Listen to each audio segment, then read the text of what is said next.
When I talk about debt, in particular with the United States, but you can apply this to any country, I focus on the debt to GDP ratio, because you can't really talk about debt in isolation without thinking about the capacity to pay the debt. In a simple example, if you have a $50,000 balance on your credit card and you're making $30,000 a year and trying to pay rent in New York, et cetera, good luck. You're probably going to go bankrupt or at least default on that card. But if you owe $50,000 on your credit card, but you're making $5 million a year, it's, you just write a check. It's no big deal. My point is, you can't look at $50,000 debt and decide if it's a problem or not unless you compare it to the income. And if it's too low, it's a problem. And if the income's high, not a problem. So that's why you use the debt to GDP ratio. The U.S. just hit $31 trillion national debt, almost all of it in the form of U.S. Treasury securities. Not all of it. There are other obligations, but mostly U.S. Treasury securities. Well, is that a problem or not? One way to answer the question is compare it to GDP. Do the ratio. The answer is that ratio is now a little over 130%. At the beginning of the Trump administration, it was 106%. So Trump and Biden together have taken it up 25 percentage points from 106 to 131. What was it in 1980 when Ronald Reagan was elected? The answer is 30%. 30% is completely comfortable. That's like the person with the $50,000 debt who's making millions. No big deal. 50%, yeah, getting up there. Angela Merkel and all her years in Germany, and there's a lot of research to back this up, says that 60% was the limit. And that's what the Maastricht Treaty that created the European Union and the European Central Bank, that was their goal. They said, don't go over 60%. If you do, you're expected to take measures, raise taxes or, reduce debt or reduce spending, do something to get that back down under 60%. What's the critical threshold where, water turns to steam or water turns to ice or something changes in such a way that it's not the same? It's radically different, but it happens very quickly. The best research says the answer is 90%. And your debt to GDP ratio goes to over 90%. Your multiplier of an additional debt goes below 1. So just to put that in context, at 30%, if I borrow $1 and spend $1, I might get $1.30 of growth. Assuming you spend it wisely. That's a big condition, but you borrow $1 and spend $1 and get $1.30 of growth. Okay, the debt was productive if you put it to good use. That $1.30 gets smaller and smaller. As you get closer to 90%, it goes to $1.20, $1.10, $1.05. Past 90%, you borrow $1 and you spend $1 and you only get 95 cents of growth. You don't get your dollar back in terms of GDP. And then 90% and 85%, et cetera. So 90% is the critical threshold. The U.S. is at 131%, highest in history, which means we are well past the point where you can borrow your way to growth, where you can borrow your way out of a debt crisis. And we were heading for a debt crisis. Now, debt crises of that magnitude, by the way, if you ask a separate question, say, well, who else is at that lunch table? Who else has a debt to GDP ratio of about 130% or higher? The answer is Lebanon, Greece, Italy. Those are your mates at the lunch table. That's where the United States is. Now, Stephanie Kelton, she's the big brain of modern monetary theory. She's a professor at State University of New York. She says it doesn't matter. They always point to Japan. Japan is at 280%, way past any member of the peer group. China's probably higher. China's a little more opaque because they are, but also they don't have as much national debt. If you look at the national debt to GDP, it's modest, but they have an enormous amount of provincial debt, and banking system is owned by the government or controlled by the government. When you throw in the bank debt, the state-owned enterprises, the provincial debt, and the government, so that's the real national debt. I was in south of Nanjing. They had these ghost cities. I went out to see them. They're real in the sense that, it's steel and glass and copper and cement and asphalt, and they got country clubs and hotels and luxury apartment buildings, etc. And then you look down the horizon, not too far, maybe 7, 8 miles, there's another one. And then in the distance, there's another one. They're all empty. They're all empty. But you can create 20,000 jobs for 2 years if you do something like that, or 3 years or longer, but all that money's wasted. Well, that's kind of, tells you a lot about China. But the point being, it was all debt financed and a lot else besides. Stephanie Kelton says it doesn't matter because you're borrowing in your own currency. So if you're Argentine and you're borrowing dollars and you print pesos, how are you going to pay the dollars back unless you have, huge trade surpluses, which they don't. So they just default.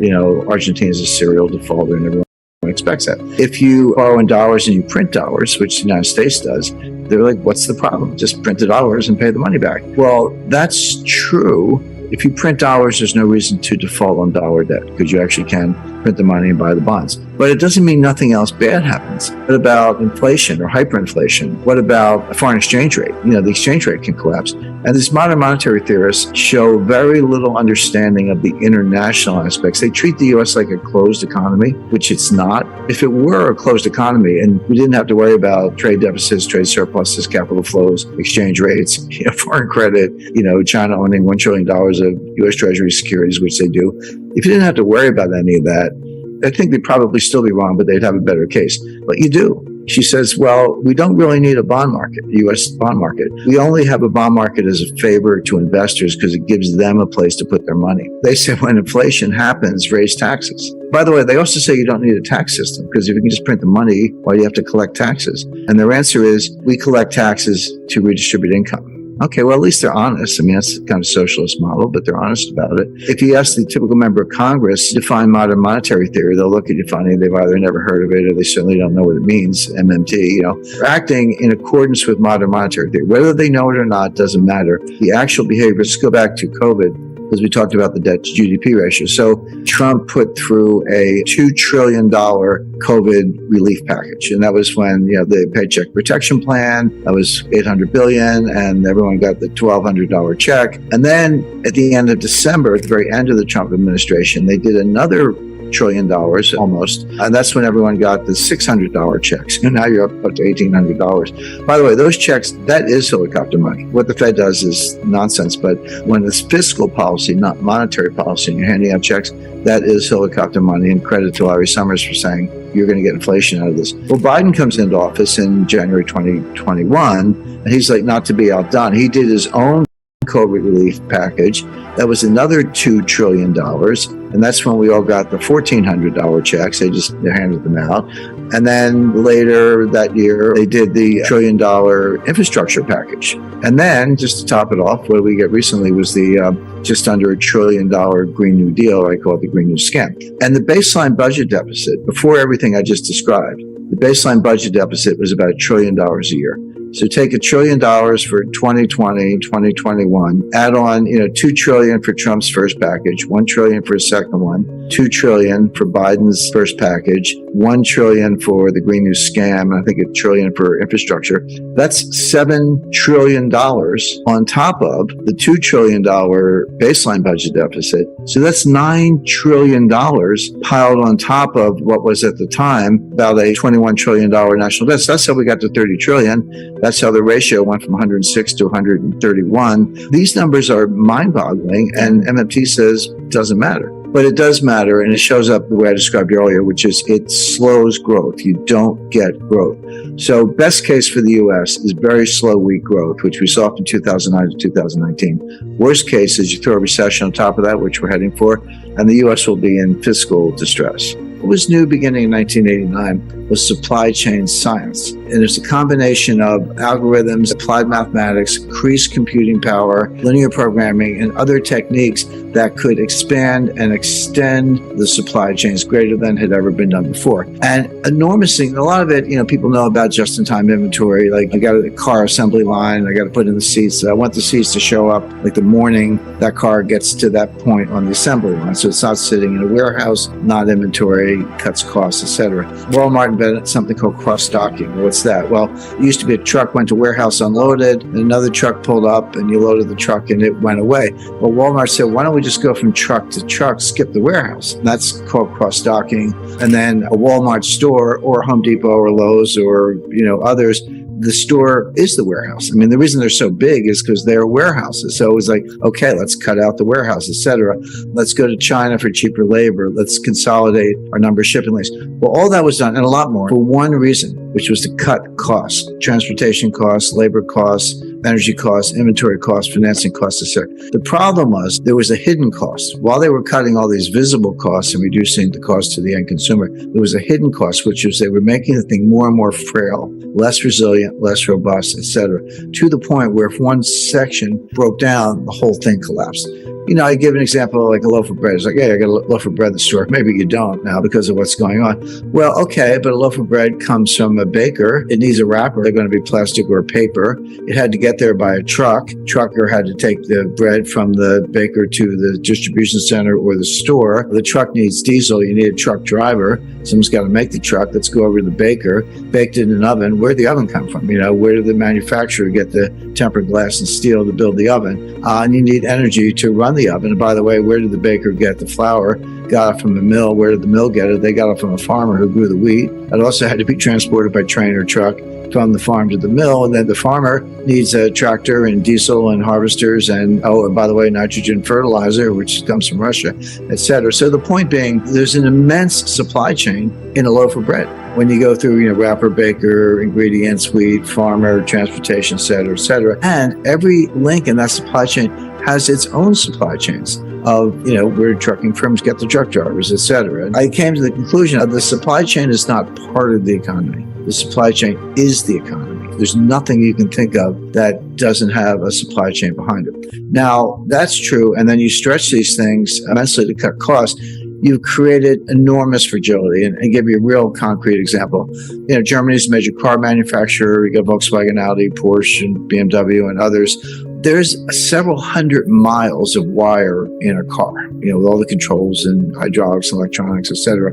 You can't just throw the wires all over the car. There are conduits. There are plastic conduits that they install, and then they run the wires through it to wherever they need to go.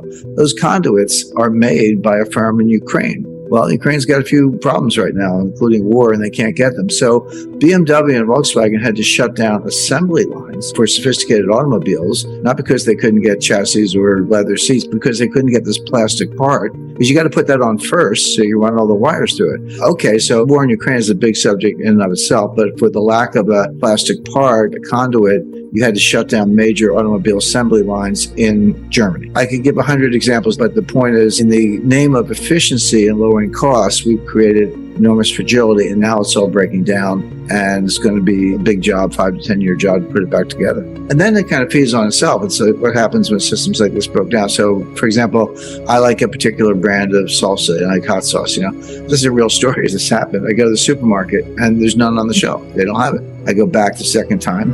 They don't have it. I go back the third time. They got it in a case. It was like a whole case. But I usually buy 2 jars. Well, now I buy 10 jars because I'm like, well, I don't know what's going to happen the next time. Maybe they won't have it. And that's called safety stock. You buy some extra inventory. So I pay for that out of my pocket, but it's on the shelf behind me here. But the point is, I'm financing safety stock in my own house because I can't rely on the store to have it in the back room. Well, what does that do to the next person who wants hot sauce? They don't get any because I took it all. And same thing happens to me in some other product. And everyone's doing the same thing. So you can call it hoarding.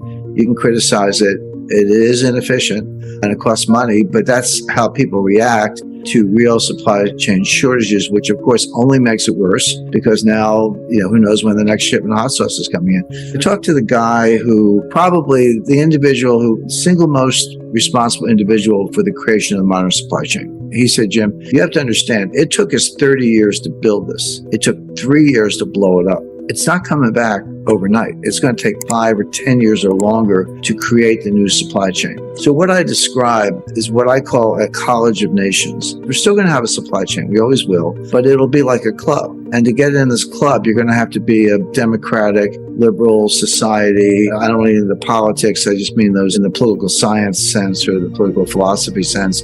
But it would be, for example, United States, Canada, New Zealand, Australia, Japan, Western Europe, UK, probably India, and other countries around the world, probably Brazil. But there'll be countries with shared value, good rule of law, good concern for humanitarian issues, etc., who will trade with each other. But it won't include China. Russia will be, maybe they're in the penalty box, but China will definitely not be in it. China will have to construct its own club, whatever you want to call it, that would include, resource suppliers in Africa and maybe outsourcing in South Asia. And there'll be some people who kind of play both sides, and that's fine. But people say the U.S. is decoupling from China, which is true, but China is decoupling from the U.S. This is a second nasty divorce, but both sides want out. So what does that mean? It means that relative to some base, costs will be higher because Chinese have a lot they do is repugnant, but they are the manufacturing hub of the world. That's true. It'll be more expensive to do it without them, but it'll be worth it. And the way I look at it, the delta The extra costs that we might pay at the store,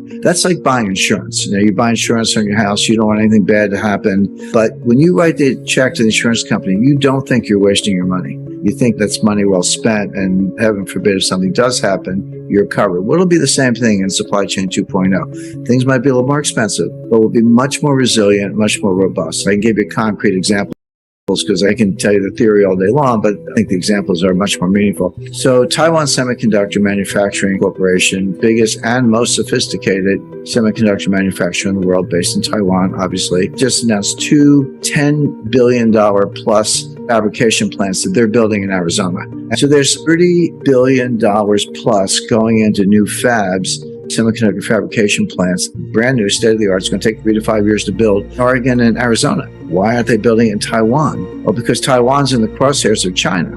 And there's something called the U.S. military has a doctrine, they call it the broken nest theory. If China invades Taiwan, either the Taiwanese or the U.S. or both are going to burn Taiwan Semiconductor to the ground. They're going to destroy it because they don't want it to fall into the hands of the Chinese communists. Taiwan knows that. Like, okay, we are one step ahead of the shoe shine. We're going to build new plants in the U.S. This is a concrete example of what I'm talking about, where we're still going to have semiconductor supply chains. They're going to have to get silicon and other components from somewhere, but it'll be this club, what I call the College of Nations.